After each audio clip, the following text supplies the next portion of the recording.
أعوذ بالله من الشيطان الرجيم. بسم الله الرحمن الرحيم. السلام عليكم ورحمة الله وبركاته. وعليكم السلام ورحمة الله وبركاته. الحمد لله الذي هدانا لهذا وما كنا لنهتدي لولا أن هدانا الله. أشهد أن لا إله إلا الله وحده لا شريك له، وأشهد أن محمدا عبده ورسوله صلى الله عليه وسلم، المبعوث رحمة للعالمين الذي لا نبي بعده. اللهم فصل وسلم وبارك وأنعم على هذا النبي الكريم وعلى آله وصحبه ومن تبعهم بإحسان إلى يوم الدين. أما بعد، kaum muslimin wal muslimat, hadirin wal hadirat, Bapak Ibu jamaah Masjid Surau Darul Jannah yang semoga senantiasa dirahmati dan dimuliakan oleh Allah Subhanahu wa taala. Bersyukur kehadirat Allah Azza wa Jalla. Allah Subhanahu wa taala senantiasa memberikan kepada kita berbagai macam nikmat dan karunia, sehingga pada subuh ini Allah berikan kita kehidupan setelah kematian. Allah berikan kita kemudahan untuk beribadah serta menghadiri majelis ilmu. Kemudian salawat beserta salam kita mohonkan kepada Allah agar disampaikan kepada Nabi kita Nabi Muhammad sallallahu alaihi wasallam.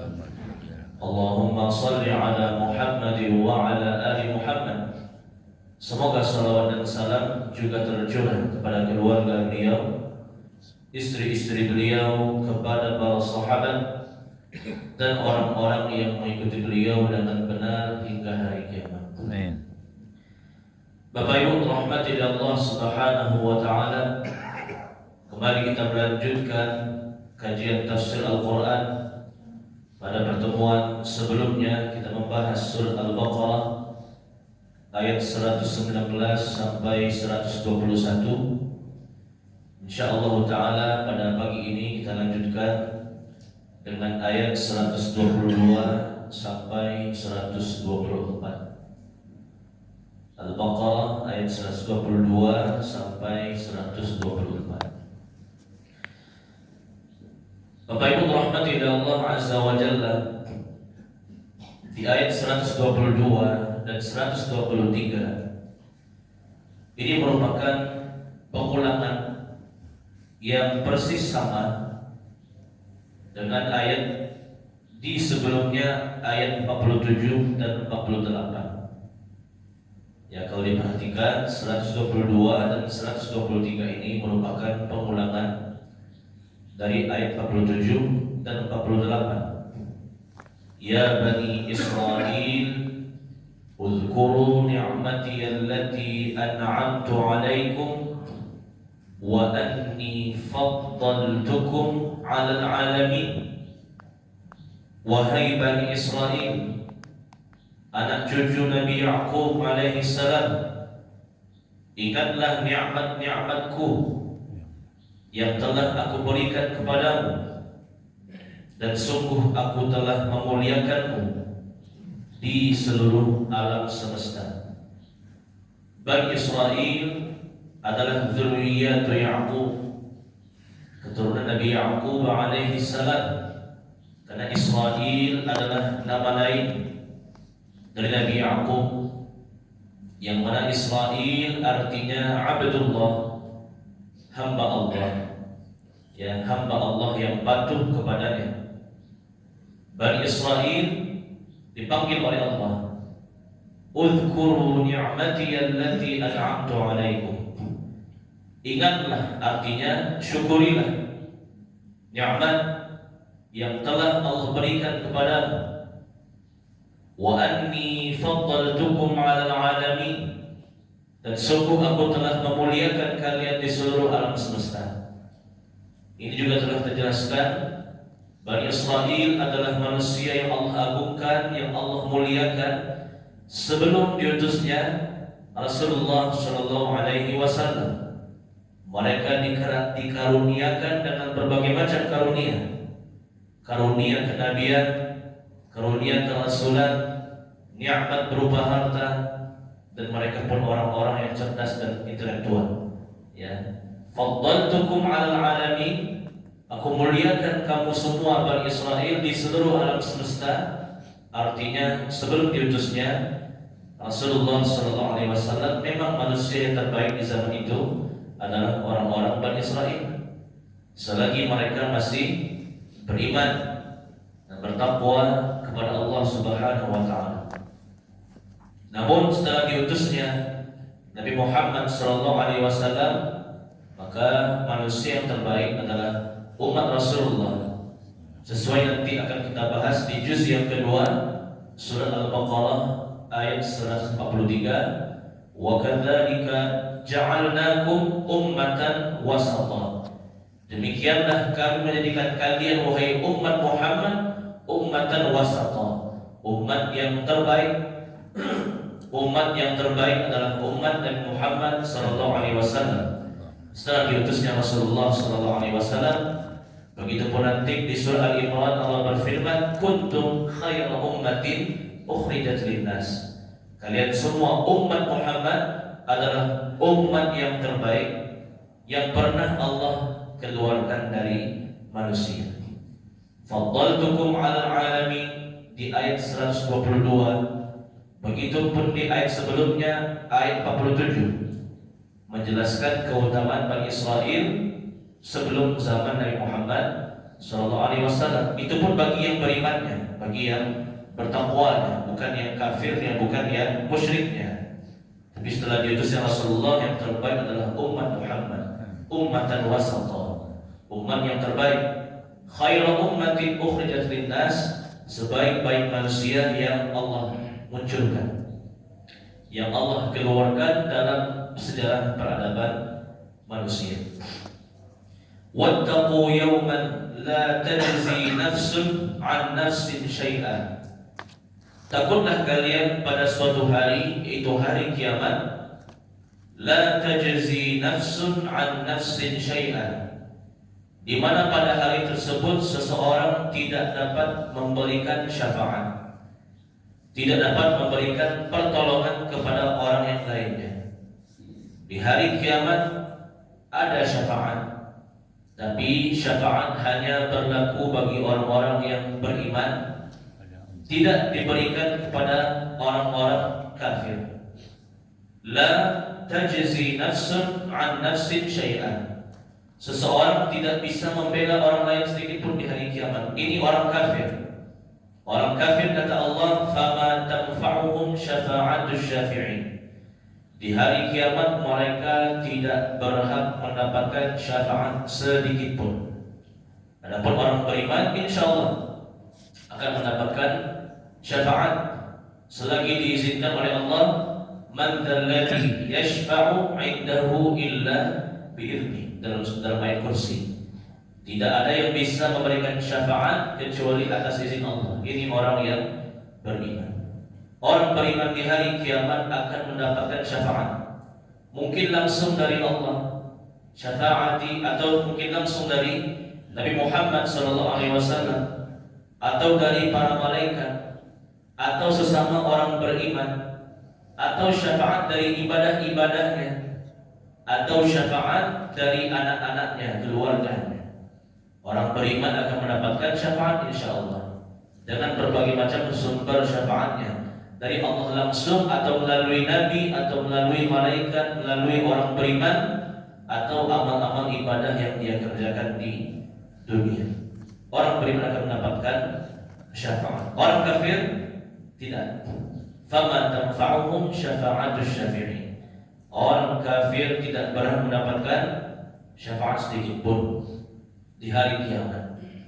Di antara contohnya di hari kiamat nanti, Nabi Ibrahim alaihissalam akan memohonkan syafaat kepada bapaknya Azar, ya. Namun Azar meninggal musyrik, ya, meninggal kafir, penyembah dan pembuat patung.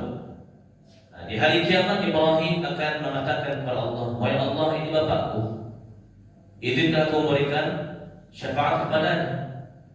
Maka Allah mengatakan, fama tanfa'uhum syafa'atu syafi'in.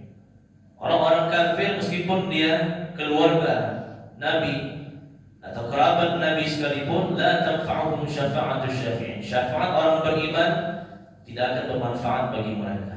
Akan tetap azab masuk dalam api neraka. Tapi kalau dia orang beriman, kalau dia orang Islam, meskipun dia pelaku dosa besar, tapi dia tidak melakukan kesyirikan, tidak murtad, tidak keluar dari Islam, maka dia pasti mendapatkan syafaat. Bahkan Nabi menegaskan, syafaati li ahlil kabairi min ummati.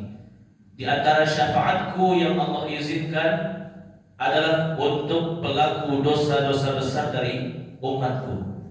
Nah, selagi dia tidak melakukan kesyirikan, selagi dia tidak murtad keluar dari Islam. Syafaati li ahlil kabairi min ummati. Pelaku-pelaku dosa besar dari umatku juga berhak mendapatkan syafaatku nanti di hari kiamat. La tajzi nafsun an nafsin syai'a. Seseorang tidak bisa membela yang lainnya. Ini terkait orang kafir, bukan orang-orang yang beriman. Wa la yuqbalu minha 'adlun. Di hari kiamat juga Allah tidak akan menerima tebusan. Allah Subhanahu wa taala, alaysallahu biahkamil hakimin. Bukankah Allah adalah sebaik-baik hakim, seadil-adil hakim yang memutuskan? Di dunia orang-orang berperkara, bisa dia menyogok, bisa dia memberikan uang tebusan, bisa dia membayar hakimnya, membayar jaksanya, membayar pengadilannya. Di hari kiamat, wala yuqbalu minha 'adlun. Allah tidak akan menerima tebusan sogokan apapun.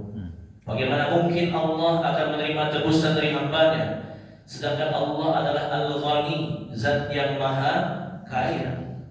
Allah tidak membutuhkan harta rezeki dari hamba-hambanya, dan Allah memutuskan dengan seadil-adilnya. Bahkan orang-orang kafir di hari kiamat, dalam surah Al-Ma'arij Allah berfirman, yubassarunahum yawaddul mujrimu law yaftadi min 'adzabi yawmi idzin bibanihi wa sahibatihi wa akhihi wa fasilatihi allati tu'wihi wa man fil ardi jami'an thumma yunji. Kalla. Di hari kiamat Allah akan memperlihatkan api neraka kepada orang-orang kafir. Maka orang-orang kafir mulai akan mencari tebusan-tebusan. Kalau bisa anaknya, istrinya, keluarganya, saudaranya, temannya dijadikan sebagai tebusan. Ya Allah, jadikan anakku, keluargaku, saudaraku, seluruh manusia sebagai tebusan. Yang penting aku selamat dari api neraka. Begitu kata orang kafir di hari kiamat. Apa kata Allah? Kalla. Sebanyak apapun yang kamu tebus, yang kamu sogok padaku, tidak akan aku terima, kata Allah. Begitupun dalam surah Al-Maidah Allah berfirman, innal ladzina kafaru law anna lahum ma fil ardi jami'an wa mithluhu ma'ahu liyaftadu bihi min 'adzabi yaumil qiyamah ma tuqabbila minhum wa lahum 'adzabun alim. Sesungguhnya orang-orang kafir, seandainya mereka punya harta 2 kali bumi, ya, berapa besarnya bumi yang Allah ciptakan. Seandainya ada satu orang kafir yang punya harta 2 kali ukuran bumi, kemudian harta tersebut dijadikan sebagai tebusan agar dia bisa selamat dari api neraka, dia menyogok Allah dengan harta sepenuh 2 kali bumi. Apa kata Allah? Ma tuqabbila minhum. Allah tidak akan menerima sesuatu apapun dari harta tersebut. Walahum 'adzabun alim. dan mereka tetap mendapatkan azab yang pedih. Itu azab api neraka. La yuqbalu minha adlun. Di hari kiamat Allah tidak akan menerima tebusan sogokan dalam bentuk apapun, berapapun jumlahnya, dari siapapun dia, tidak akan. Allahul Ghaniyyul Hamid. Allah itu maha kaya lagi maha terpuji. Yang butuhkan itu semua. Wala tanfa'uha syafa'atun, dan juga tidak bermanfaat syafaat. Ini bentuk penegasan dari kalimat sebelumnya. Di hari kiamat tidak ada lagi syafaat kecuali bagi orang yang beriman. Orang-orang kafir tidak mendapatkan syafaat. Wala hum yunsarun, dan mereka orang-orang kafir tidak akan ditolong. Artinya mereka tidak akan dikeluarkan dari api neraka. Mereka selama-lamanya dalam neraka. Yuriduna ay yakhruju minan nar wa ma hum bikharijina minha wa lahum 'adzabun muqim. Orang-orang kafir, orang-orang musyrik sangat ingin keluar dari api neraka, namun mereka tidak mampu untuk keluar daripadanya, dan mereka mendapatkan 'adzabun muqim, azab yang terus-menerus, azab yang tiada hentinya, yang mana setiap hari di neraka azabnya akan terus bertambah. Fadzuqu falan nazidakum illa 'adzaba. Allah akan berfirman kepada seluruh penduduk neraka, rasakanlah azab ini. Tidak ada tambahan bagimu kecuali tambahan azab yang berikutnya. Ya, la hum yunsarun. Orang kafir tidak akan ditolong, artinya tidak akan dikeluarkan dari api neraka. Adapun orang beriman, orang Islam yang masuk neraka, maka neraka tersebut tidak abadi untuknya. Neraka itu sebagai kafaratul lidzunub, sebagai penghapus dosa-dosanya. Selagi dia tidak berbuat syirik, selagi dia tidak kafir, tidak murtad, muslim yang berbuat dosa, belum bertaubat pada Allah Subhanahu wa taala, masih mungkin dia keluar dari neraka. Ketika orang-orang beriman masuk ke dalam neraka, Allah berfirman, akhriju minan nar man kana fi qalbihi la ilaha illallah. Wahai para malaikat, keluarkan dari neraka orang-orang yang ada dalam hatinya kalimat la ilaha illallah. Artinya dia muslim, ya, tapi tidak melakukan kesyirikan. Keluarkan mereka semua. Dalam riwayat yang lain, akhriju minan nar man kana fi qalbihi mithqala dzarratin minal iman. Wahai para malaikat, keluarkan dari api neraka orang-orang yang ada dalam hatinya sebesar biji sawi dari keimanan. Semuanya akan dikeluarkan. Kemudian jasad mereka hancur, dibawa kepada Nahrul Hayat, sungai kehidupan. Jasad mereka tersebut disiram dengan air kehidupan tersebut, jasad mereka kembali tumbuh, dan mereka masuk dalam surga.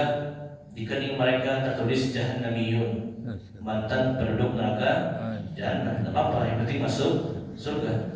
Meskipun di keningnya tertulis Jahannamiyun, yang penting masuk surga, tidak di neraka lagi. Ya, ini orang-orang beriman pelaku dosa besar, ya Allah putuskan dia masuk neraka. Selagi dia tidak berbuat syirik, selamat dia dari neraka. Neraka itu tidak akan abadi untuknya. Walahum yunsarun, tapi orang yang tidak ditolong orang kafir, orang musyrik, orang munafik, ini tidak akan ditolong oleh Allah. Walahum azabun muqim, untuk mereka azab yang terus menerus. Fadzuqu falan nazidakum illa azaba, rasakanlah azab neraka, tidak ada tambahan bagi kalian kecuali azab yang lebih dahsyat, azab yang lebih besar dari hari sebelumnya. Kullama nadijat juluduhum baddalnahum juludan ghairaha liyadzuqul azab. Setiap kulit jasad mereka hancur, diutuhkan lagi, disatukan lagi. Untuk apa? Liyadzuqul azab, untuk merasakan azab yang terus menerus. Bapak Ibu rahmati Allah Subhanahu wa taala, terakhir ayat 124 Allah taala berfirman, wa idz ibtala Ibrahim rabbuhu bikalimatin fa'atammahu. Dan ingatlah ketika Ibrahim diuji Tuhan yaitu Allah dengan beberapa kalimat, lalu dia melaksanakannya dengan sempurna. Ini kata para ulama mengatakan Ibrahim alaihissalam dari semenjak dia baligh sampai beliau meninggal dunia, seluruh kehidupannya adalah ujian. Ya, ini diantara maksud dari wa idh batala Ibrahim rabbuhu bikalimatin fa'atamahun. Ingatlah ketika kami menguji Ibrahim dengan beberapa kalimat. Artinya Ibrahim sepanjang hidupnya diuji oleh Allah Subhanahu wa taala, ujian yang berat bagi manusia biasa. Tapi bagi Ibrahim fa'atamahun, Ibrahim melaksanakannya dengan sempurna. Ibrahim tak pernah mengeluh, Ibrahim tak pernah merasa susah. Bahkan Ibrahim bersyukur dengan ujian-ujian yang diberikan oleh Allah Subhanahu wa taala. Ketika pertama kali Ibrahim diutus menjadi nabi dan rasul, Ibrahim mendakwahi bapaknya, ya, Azar pembuat patung, dengan bahasa yang lembut, dengan bahasa yang santun. Namun bapak Ibrahim tetap memilih kekufuran. Bahkan bapak Ibrahim pernah mengatakan kepada Ibrahim, "Araghibun anta an alihati ya Ibrahim, la illam tantahi la arjumannaka wahjurni maliya." Wahai Ibrahim, apakah engkau benci dengan Tuhan-Tuhanku? Seandainya engkau dan berhenti juga menasihatiku, aku akan merajammu, mengubur tubuhmu, melempar kepalamu dengan batu sampai mati. Masih berani juga ngomong denganku, kata bapaknya. Wahjurni maliya, tinggalkan aku, tidak usah nampakkan batang hidungmu di hadapanku. Begitu kata Azar. Apa kata Ibrahim?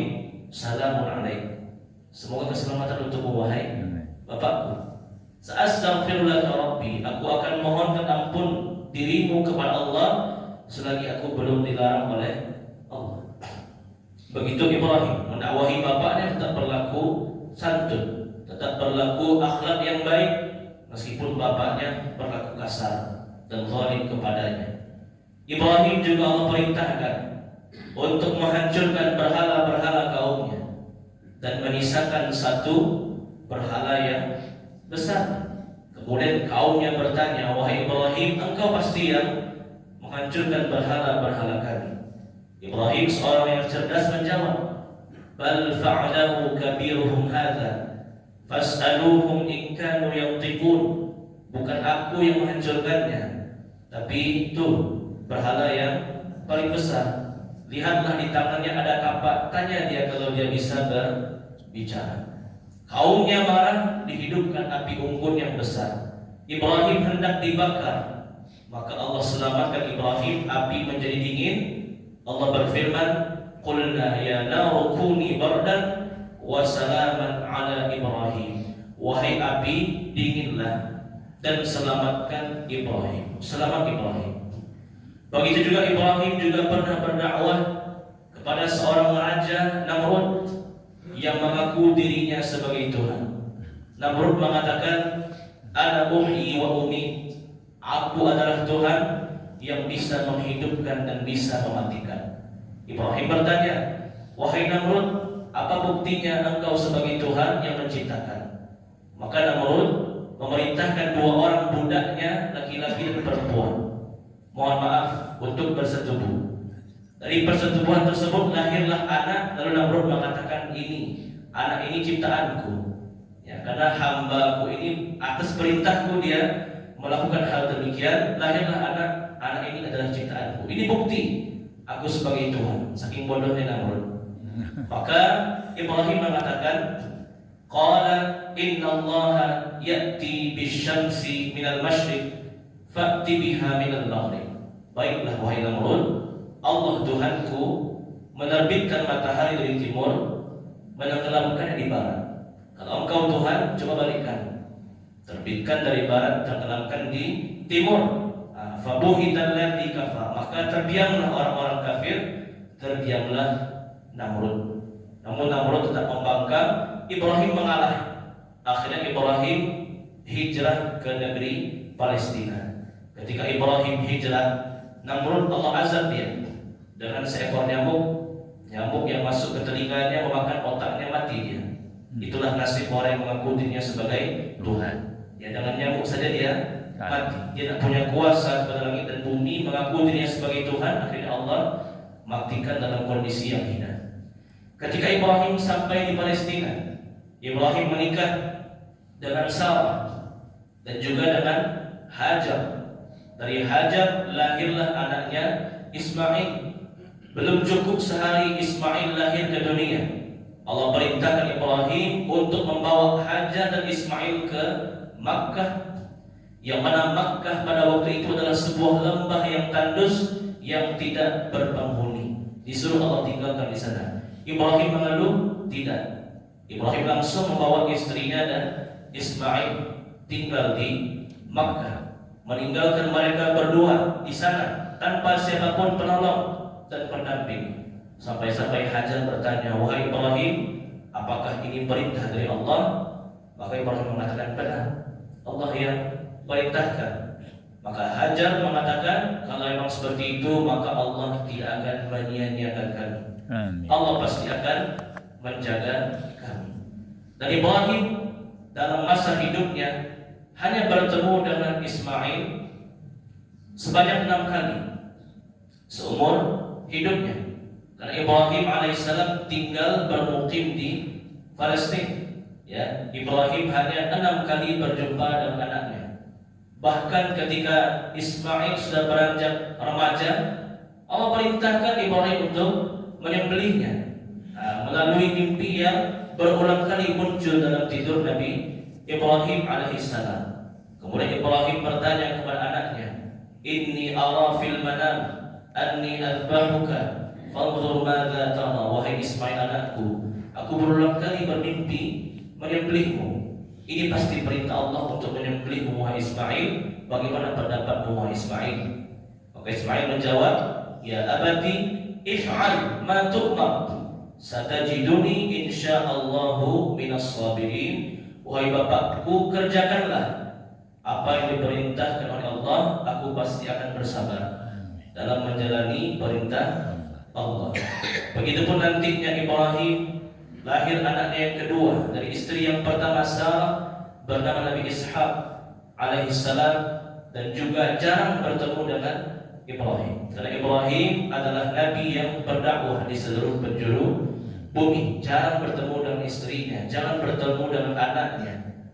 Makanya Allah mengatakan fa'atammahun, seluruh ujian yang Allah berikan kepada Ibrahim atammahun, beliau melaksanakannya dengan sempurna tanpa sedikit pun mengeluh, mempertanyakan ujian tersebut kepada Allah Subhanahu wa taala. Beliau menjalannya dengan ikhlas dan penuh keridhaan. Lalu Allah mengatakan, qala inni ja'iluka lin-nasi imama.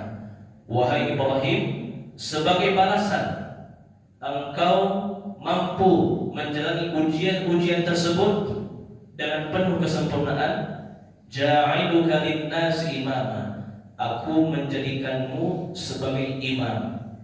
Imam, pemimpin bagi manusia. Makna pemimpin di sini, dari Ibrahim akan lahir dari zurriyatnya para nabi dan rasul. Ya, seluruh nabi setelah masa Ibrahim, ya, itu keturunannya semuanya. Dari Ismail, Yaqub, Yusuf sampai Nabi Muhammad SAW, mayoritasnya itu adalah anak cucu Ibrahim. Imam, engkau adalah pemimpin. Dari keturunanmu akan muncul nabi-nabi dan rasul yang berikutnya. Engkau adalah imam, abul anbiya, bapak para nabi. Terkabul, terwujud. Bahkan Nabi Muhammad SAW dari Ibrahim juga, dari anaknya Ismail alaihissalam. Ibrahim mengatakan, wa min dzurriyyati, bagaimana dari keturunanku, apakah semuanya menjadi nabi, menjadi rasul? Maka Allah mengatakan, la yanalu ahdil zalimin, tidak akan mencapai janjiku orang-orang yang zalim. Artinya apa? Tidak semua keturunanmu Ibrahim yang beriman.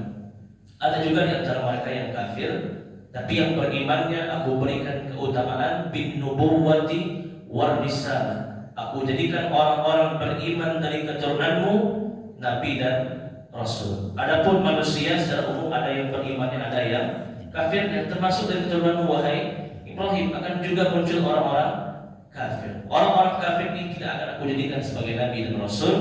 Hanya orang-orang beriman dan bertakwa dari keturunanmu yang menjadi nabi dan rasul.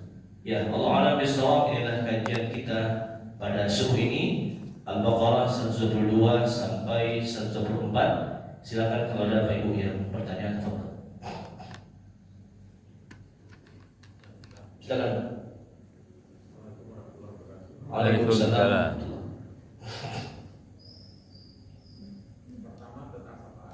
Syafaatnya.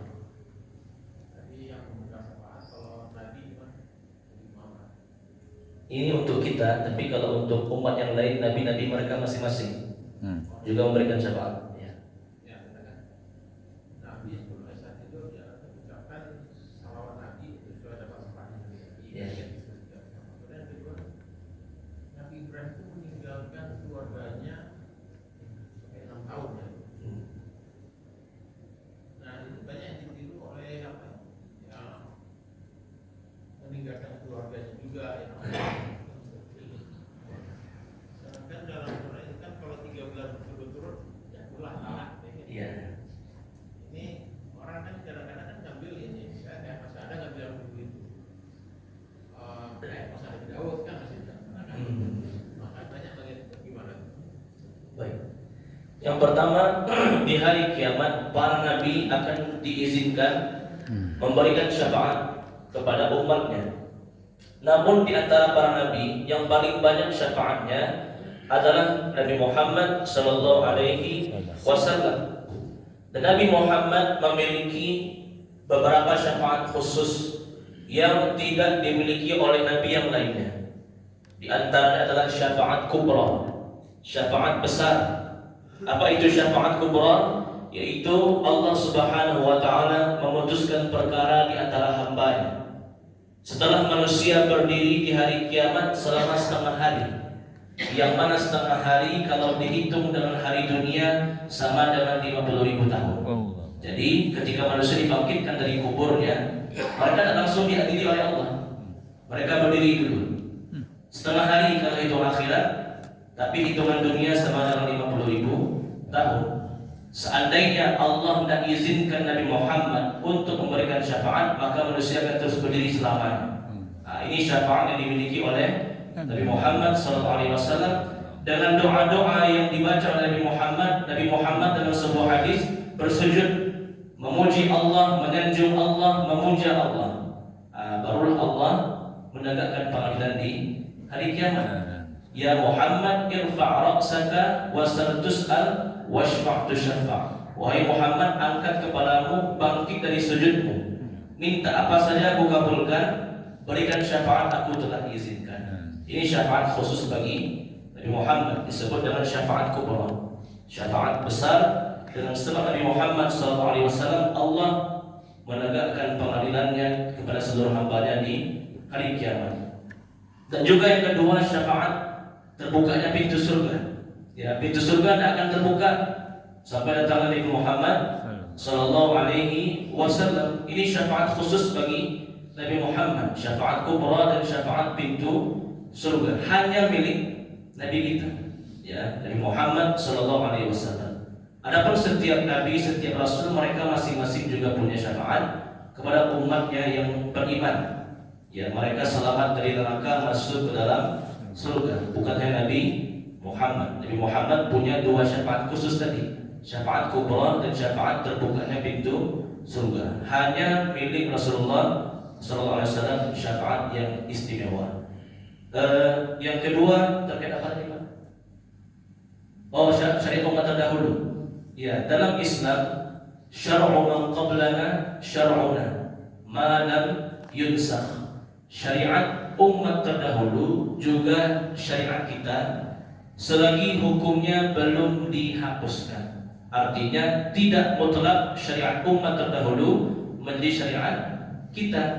Kalau syariat umat terdahulu diperkenankan dalam Islam untuk diamalkan, maka menjadi syariat kita. Seperti apa? Haji dan umrah, syariat Nabi Ibrahim. Kurban, juga syariat Nabi Ibrahim. Puasa Daud, salat tahajud, ini syariat Nabi Daud alaihissalam. Tapi apakah semua syariat umat terdahulu menjadi syariat kita? Jawabannya tidak.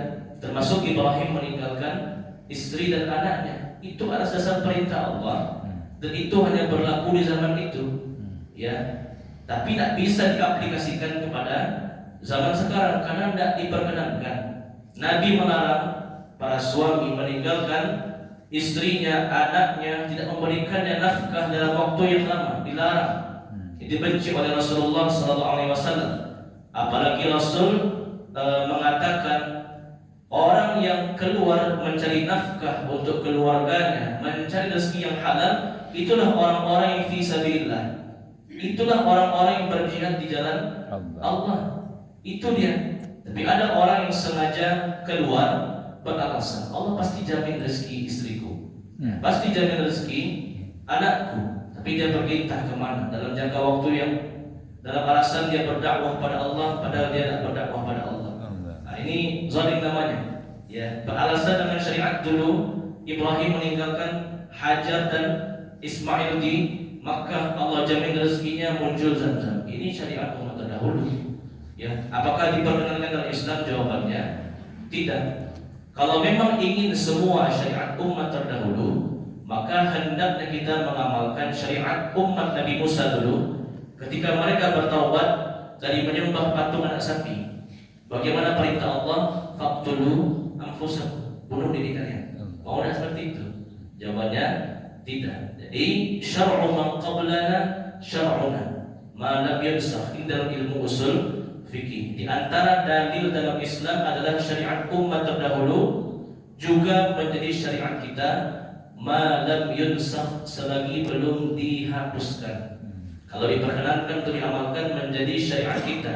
Kalau tidak, maka tidak menjadi syariat. Termasuk meninggalkan keluarga, istri, karena Allah, dia yakin Allah akan menjamin rezekinya. Ini syariat umat terdahulu dan tidak diperkenankan dalam Islam. Justru laki-laki kepala keluarga harus mencari nafkah untuk keluarganya, fahuwa fi sabilillah, maka dia berada di jalan Allah seperti orang yang berjihad. Wa man kharaja min baitihi yatlubul mal al-haram fahuwa fi sabili syaitan, kata Nabi.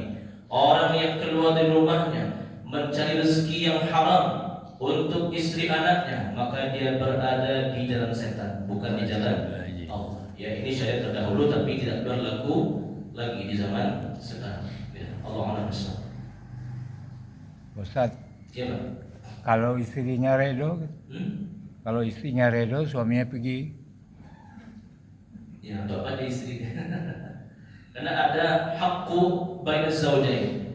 Ada hak dan kewajiban antara suami dan istri yang harus ditunaikan. Ya, tidak mungkin dia akan membiarkan suaminya pergi. Untuk apa dia sebagai istri? Ya, hunna libasul lahum wa antum libasul lahum. Suami itu pakaian bagi istri, istri pakaian bagi suami. Artinya mereka harus berdekatan. Janganlah mereka berpisah dalam waktu yang lama. Hunna libasul lakum wa antum libasul lahum. Istri-istri kalian adalah pakaian bagimu, wahai suami. Dan kalian, wahai para suami, adalah pakaian bagi istri kalian. Pakaian itu apa yang melekat pada tubuh kita. Berarti harus berdekatan. Kecuali memang alasan yang syar'i. Dia diperintahkan untuk berjihad fi sabilillah oleh pemerintahnya, oleh waliul amrinya, atau dia memang mencari rezeki berpisah beberapa waktu dengan istrinya, alasannya jelas. Tapi kalau dia pergi begitu saja, dia tidak meninggalkan nafkah pada istrinya, bahkan dia berbuat zalim dan sebagainya, ini tidak boleh. Tapi kalau alasannya jelas, maka ini diperkenankan, insyaallah. Ya, Allah a'lam.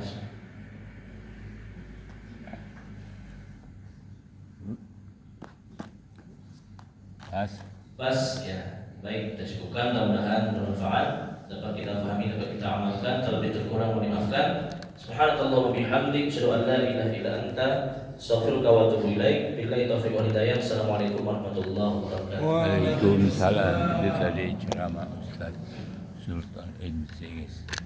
Demikian, Assalamualaikum warahmatullahi wabarakatuh.